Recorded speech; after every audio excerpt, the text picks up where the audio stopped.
A'udzubillahi minasyaitonirrajim. Ati'ullah, ta'ala kepada Allah, wa ati'ur rasul, ta'ala kepada Rasulullah sallallahu alaihi wasallam, wa ulil amri, uli orang, amri yang mengurus urusan. Ulil amri satu orang yang mengurus urusan orang banyak. Selalu diterjemahkan ulil amri pemimpin. Siapa itu? Ulil amri itu siapa? Penjelasannya dalam ayat sebelumnya. Innallaha ya'murukum an tu'addul amanati ila ahliha wa idza hakamtum bainan nas an tahkumu bil adli. Orang yang meletakkan amanah pada tempatnya, dan kalau dia menetapkan hukum, maka dia menetapkan hukum itu secara adil. Itulah dia ulil amri. Namanya siapa? Namanya khalifah, namanya sultan, namanya amir. Kalau sekarang presiden, gubernur, bupati, wali kota, kades, kadus, lurah, RT, RW. Dia ulil amri, orang yang mengkhususkan dirinya untuk mengurus urusan orang banyak. Dan ketika dia diberikan amanah, dia tunaikan amanah itu ila ahliha. Dan kalau dia menetapkan hukum, dia menetapkan hukum secara adil. Itu ayat Al-Quran. Hadisnya, idza kana salasatun fi safarin, kalau ada 3 orang musafir dalam perjalanan, saya, Tengku Fadil Rahmi, Ustadz Nazar, salasatun, 3 orang, fi safarin, musafir perjalanan dari Aceh, Banda Aceh menuju Molabuh. Falyu'ammiru ahadahum, hendaklah mereka bertiga ini bermusyawarah mengangkat satu pemimpin, amir. Karena kalau tidak ada pemimpinnya kacau nih. Nanti kita berhenti di mana, makan mie-nya di mana, makan guritanya di mana. Maka hendaklah kita mengangkat satu pemimpin. Setelah kita bermusyawarah, akhirnya kita angkatlah pemimpin kita, Tengku Fadil Rahmi. Kalau sudah kita angkat dia jadi pemimpin, kita serahkan sama dia. Mau ngisi bensinnya di mana, nanti sholatnya di mana, makannya di mana, istirahatnya di mana, serahkan. Kalau sudah kita angkat jadi orang pemimpin, maka jangan seperti kata pepatah, diletakkan di depan menyipak, diletakkan di belakang menanduk. Kalau sudah kita angkat dia di depan, kita ikut aja dia. Ju'ilal imamu liyutamma bihi. Imam itu diangkat untuk diikuti. Jangan ketika diletakkan di belakang menanduk ke depan, ketika diletakkan di depan menanduk ke belakang. Kalau bahasa lainnya, bodoh tak terajar, pintar tak terikut. Kita ini 2 gendang ya. Kalau kita pintar, maju ke depan, kita diikut orang. Kalau kita bodoh, jahil, kita di belakang, ngikut orang. Jadi kalau saya dalam perjalanan, saya termasuk orang yang tak mau ribet. Saya maunya jadi makmum aja enak. Bergerak mobil, tidur saya. Berhenti isi bensin, berhenti makan. Jangan kita ketika disuruh di belakang tak mau mengikut, disuruh di depan tidak bisa. Nah, ini orang seperti ini, Idul Adha, tentu manusia tak bisa demikian. Nah, Nabi Muhammad SAW mengambil posisi itu. Ketika sudah pindah ke kota Al-Madinah Al-Munawwarah, maka berkumpullah sahabat dari kota Makkah Al-Mukarramah, Al-Muhajirun, sahabat yang menunggu di Madinah dari suku Aus dan Khazraj, Al-Ansar, ditambah dengan orang Yahudi, Bani Nadir, Bani Quraizah, Bani Qainuqa, Yahudi Khaybar, bersepakat mereka semuanya mengangkat kepemimpinan di kota Al-Madinah Al-Munawwarah, dan pemimpinnya adalah Sayyidina wa Maulana Muhammad sallallahu alaihi wasallam. Sayyidina artinya pemimpin kita. Qumu li sayyidikum, berdirilah kamu menyambut pemimpin kamu. Dia sendiri yang mengatakan dia pemimpin. Ana sayyidu waladi Adam, aku ini pemimpinnya anak cucu keturunan Adam. Maka kita sebut dia Sayyidina.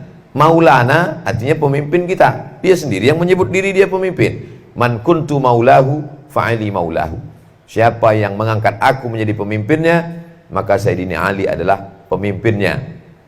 Jadi maka kita sebut dia Sayyidina wa Maulana Muhammad sallallahu alaihi wasallam.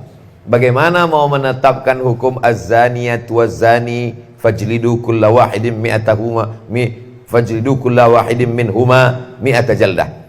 Kalau ada laki-laki pezina, perempuan pezina belum menikah, maka cambuklah mereka 100 kali cambuk. Itu hukum tidak bisa ditegakkan kalau tidak ada ulil amri. Asy-syaikhu wasy-syaikhatu idza zanaya farjumuhumal battah.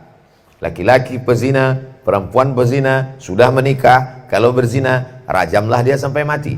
Bagaimana mau mentatbikkan, menerapkan hukum itu kalau tidak ada ulil amrinya? Lalu siapa yang bertanggung jawab melaksanakan hukum itu? Ulil amri. Dalam konteks Madinah siapa? Nabi Muhammad SAW. Maka datanglah perempuan dari Juhainah. Aku berzina ya Rasulullah. Kata Nabi, lahirkan dulu anakmu. Pulang dia ke kampung, dilahirkannya anaknya. Setelah anaknya lahir, dia datang lagi. Laksanakan hukum itu kepadaku ya Rasulullah. Kata Nabi, susukan dulu anakmu. Karena ada hak menyusukan anak 2 tahun. Setelah menyusukan anak, dia datang lagi. Kata Nabi, tanam dia setengah badannya, lempar batu sampai mati. Itu bisa dilaksanakan kalau ada ulil amri. Berapa lama Nabi menjadi pemimpin di kota Al-Madinah Al-Munawwarah? Sampai pulang haji wada. Lalu kemudian meninggallah dia hari Senin 12 Rabiul Awal. Meninggal Nabi Muhammad SAW hari Senin pada bulan Rabiul Awal. Setelah meninggal Nabi SAW, bermusyawarahlah sahabat di Saqifah Bani Sa'idah. Yang sampai hari ini Saqifah itu tidak dibangun oleh pemerintah Saudi Arabia, dibiarkan sebagai taman, menghadap kita ke arah kiblat. Di sebelah kiri kota Masjid Nabawi. Kalau susah membayangkannya, nanti saya tunjukkan waktu acara Umroh Akbar bulan Februari, insyaallah. Umroh bersama Ustaz Abdul Somad. Jangan lupa daftar sebelum tanggal penutupan berikut ini. Hah? Insyaallah bulan Agustus juga, Februari dan Agustus. Lalu kemudian sampai di situ berkumpullah orang-orang Madinah punya calon, namanya Sa'ad bin Ubadah, panglima perang dari suku Aus. Ini calon pemimpin kami, menggantikan Nabi Muhammad SAW. Bukan sebagai Nabi, karena la Nabi ya ba'dah, tak ada Nabi sudah Nabi Muhammad SAW. Ini pemimpin kami. Lalu kemudian dari kalangan sahabat yang dari Makkah, kami juga punya calon. Ini pemimpin kami, calon kami, Umar bin Khattab. Sama-sama pemuda yang gagah perkasa. Orang paling hebat dari kota Makkah, Umar, karena dia juara gulat bertahan setiap tahun di pasar Ukaz. Paling hebat di Madinah adalah Sa'ad bin Ubadah, panglima perangnya dari suku Aus, masing-masing. Jadi masing-masing punya calon waktu itu. Cuman nggak ada balehonya. Mau pilih Sa'ad atau mau pilih Umar bin Khattab. Akhirnya tereliminasi Sa'ad. Kenapa? Karena ada hadis al-a'immatu min Quraisy. Pemimpin itu mesti diangkat dari Quraisy. Sedangkan Sa'ad bin Ubadah tidak Quraisy. Tapi bukan berarti menjatuhkan Sa'ad. Minnal amir wa minkumul wazir. Pemimpinnya nanti dari kami, sedangkan menterinya dari kalian. Koalisi. Biar kami yang naik, nanti menterinya tetap jadi kalian, wahai golongan Ansar. Lalu kemudian kata Umar bin Khattab, tidak layak saya yang jadi pemimpin ini. Kenapa? Karena ada signal-signal yang diberikan Nabi kepada seseorang. Waktu Nabi sedang sakit, dia yang diangkat Nabi jadi imam salat. Siapa dia? Abu Bakar Siddiq. Maka Abu Bakarlah yang dibaiat naik. Sayyidina Ali mana? Sayyidina Ali mengurus jenazah Nabi. Ini membatalkan tuduhan Syiah. Sayyidina Ali dikerdilkan. Kenapa Abu Bakar dengan Umar, dengan Utsman, dengan Sa'ad bin Ubadah, dengan sahabat di Saqifah Bani Sa'idah? Ini orang tidak mengerti. Kalau seseorang meninggal dunia, yang paling layak mengurus jenazahnya itu adalah kerabat dekatnya. Maka yang mengurus jenazah Nabi Muhammad SAW adalah Sayyidina Al-Hasan, Sayyidina Al-Husain, Sayyidina Abbas bin Abdul Muttalib, Sayyidina Abdullah bin Abbas, Sayyidina Fadl bin Abbas, Sayyidina Ali, menantu, sepupu, paman, cucu. Itulah yang paling layak. Lalu kemudian sudah diputuskan, Sayyidina Ali tetap membaiat ala sam'i wa ta'ah. Saya membaiat kamu wahai Sayyidina Abu Bakar Siddiq untuk menjadi pemimpin, mengatur kepemimpinan kota Al-Madinah Al-Munawwarah beserta masyarakat kaum muslimin yang ada dari kalangan muhajirin dan ansar. Makanya kata Nabi SAW, alaikum bisunnati, ikutilah sunnahku, wa sunnatil khulafa'ir rasyidin, dan sunnah khulafa'ir rasyidin al-mahdiyin yang mendapat hidayah min ba'di, sesudah aku mati nanti. Tapi Nabi tak ada sebutkan namanya. Nanti akan ada penggantiku, maka kamu ikut mereka itu. Abdu 'alaiha bin nawajid, gigitlah pakai gigi geram, berpegang teguhlah kamu dengan mereka ini. Sampai akhirnya khilafatun nubuwah arba'una sanah. Insyaallah kepemimpinan ini kata Nabi 40 tahun. Dan setelah dihitung, Nabi sallallahu alaihi wasallam 10 tahun, Abu Bakar, Umar, Uthman, Ali pas 40 tahun.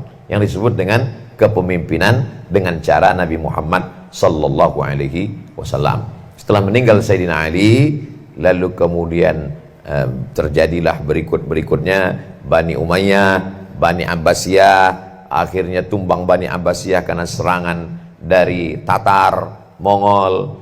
Lalu kemudian muncullah beberapa bani, muncul ke permukaan dalam sejarah yang paling hebat, Salahuddin Al-Ayyubi dari dinasti Ayyubiyah. Lalu kemudian pasang surut jatuh, bangkit lagi Islam di Andalusia.